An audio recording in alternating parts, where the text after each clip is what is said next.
Olá, me chamo Nicolas Floriani, sou o professor responsável pela disciplina intitulada Prática de Campo em Geografia e Introdução à Extensão. Essa disciplina que é tão importante para qualquer ciência, não diria somente a geografia, ela traz elementos importantes para refletirmos a respeito da nossa própria forma de pensar, né, como nós agimos e pensamos a partir dos pressupostos, né, dos dogmas, uh, dos axiomas da ciência. Então, nós, enquanto acadêmicos, estamos estruturados de uma certa forma de pensar e agir frente ao mundo. Eu diria que a disciplina de prática de campo, não é? Ou seja, a prática de campo em geografia, nos coloca essa questão, né? Diante do cotidiano, ou seja, a realidade espacial, cultural e social a partir da qual nos deparamos, né?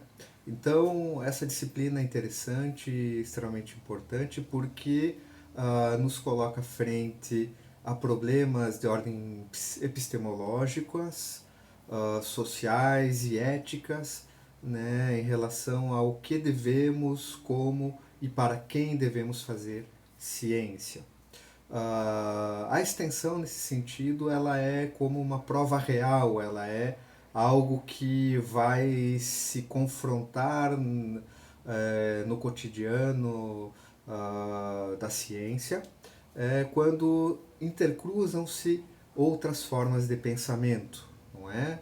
Pensamento, a representação social, a filosofia prática, né, o senso comum, o pensamento religioso, são todas formas de pensamento que se apresentam cotidianamente e se confrontam com o pensamento científico. Nós mesmos, como indivíduos e sujeitos formados na modernidade, somos imersos nessa teia, né, de representações, de forma de agir e de imaginários de mundo que são, então, que se expressam em diferentes formas de pensamento, como diria Deleuze e Guattari.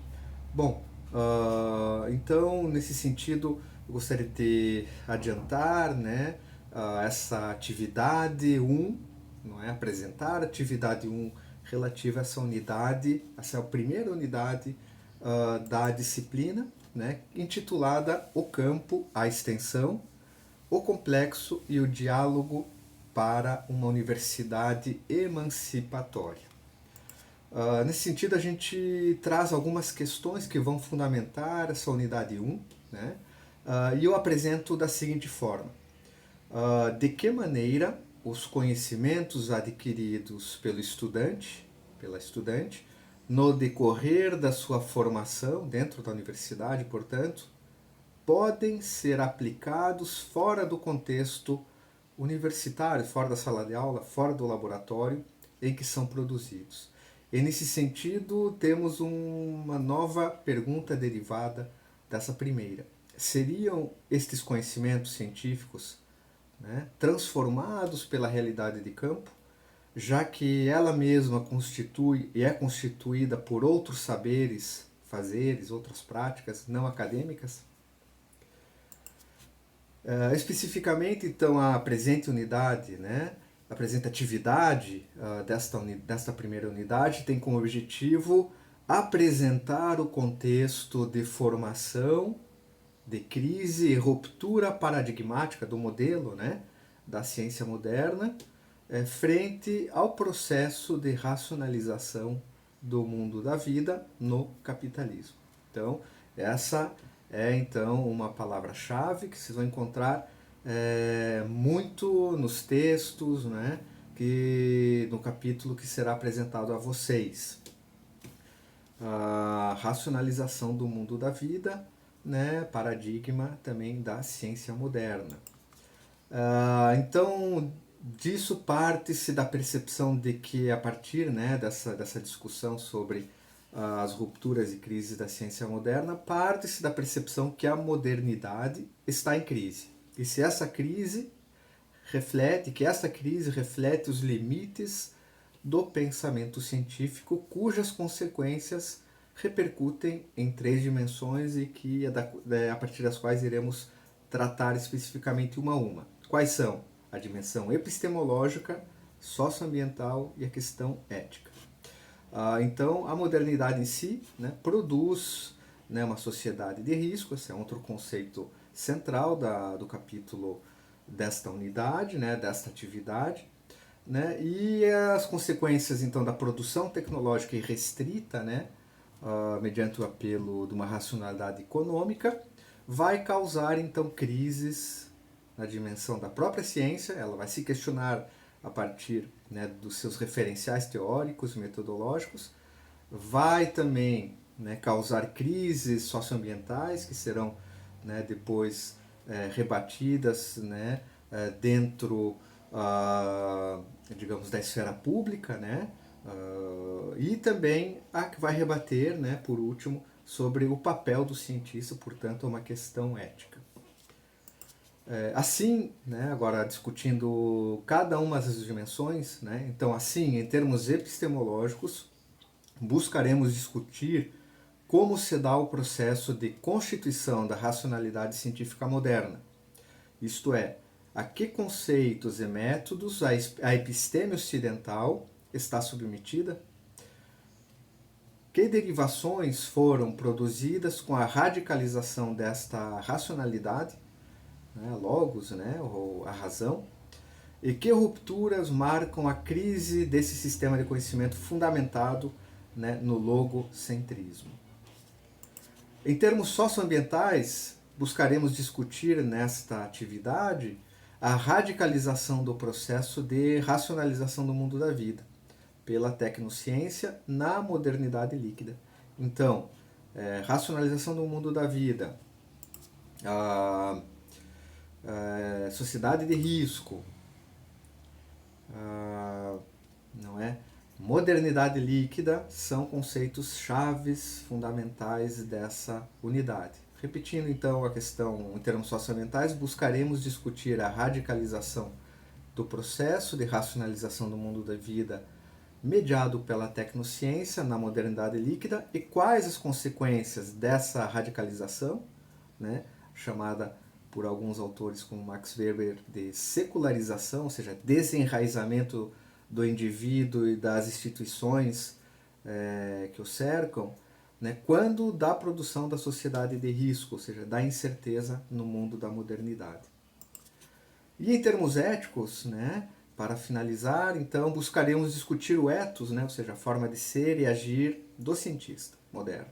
Isto é, como o cientista moderno atua na produção e reprodução de redes sociotécnicas, né, de grandes redes, né, que compartilham tecnologias, e de que forma poderia submeter suas práticas, o cientista, a uma ética da responsabilidade, já que reproduzindo e agenciando diversos elementos, atores dentro dessa rede sociotécnica, há problemas de ordem social, né, como a gente viu, e ambientais.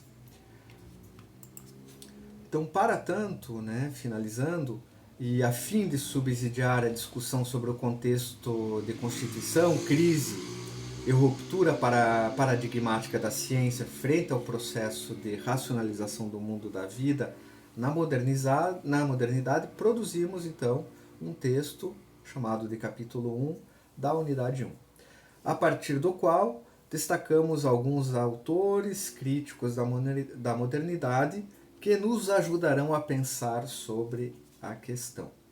Aparece então nesse capítulo, né, Zygmunt Bauman, né, um sociólogo polonês, e que vai discutir então a ideia de modernidade líquida. O sociólogo alemão Ulrich Beck, que vai trazer o conceito de modernização reflexiva. Michel Foucault, filósofo francês Michel Foucault, a gente vai trazer a partir vamos trazer então a sua obra, né, As Palavras e as Coisas, para entender a arqueologia do saber científico moderno, como ele se constitui, quais são as ordens que são impressas nele, né? Qual é a forma de entender o mundo e quais as redes estabelecidas, especializações, né? E divisões da ciência. Vamos trazer igualmente Jürgen Habermas, sociólogo alemão, da Escola de Frankfurt, para discutir a tecnologia com a relação da tecnologia e ciência enquanto ideologia, né, na sociedade moderna. E por fim traremos Isabel Stengers, né, que é uma, digamos, química, mas que tem atuado muito no ramo da filosofia e da epistemologia, belga, né? Ela é uma cientista belga, e vai trazer a ideia então de uma ética da responsabilidade a partir de uma proposta da cosmopolítica, né? Envolvendo então a vida dentro de um campo da discussão da ecologia política. E para finalizar, então, lembramos que ao final dessa atividade 1.1 da unidade 1, propomos como tarefa o preenchimento de um quadro, né? Uma tabela que dispõe o nome de cada autor aqui tratado e seus respectivos conceitos por eles utilizados. Nesse sentido, então, desejamos um bom trabalho, uma boa leitura e até a próxima sessão.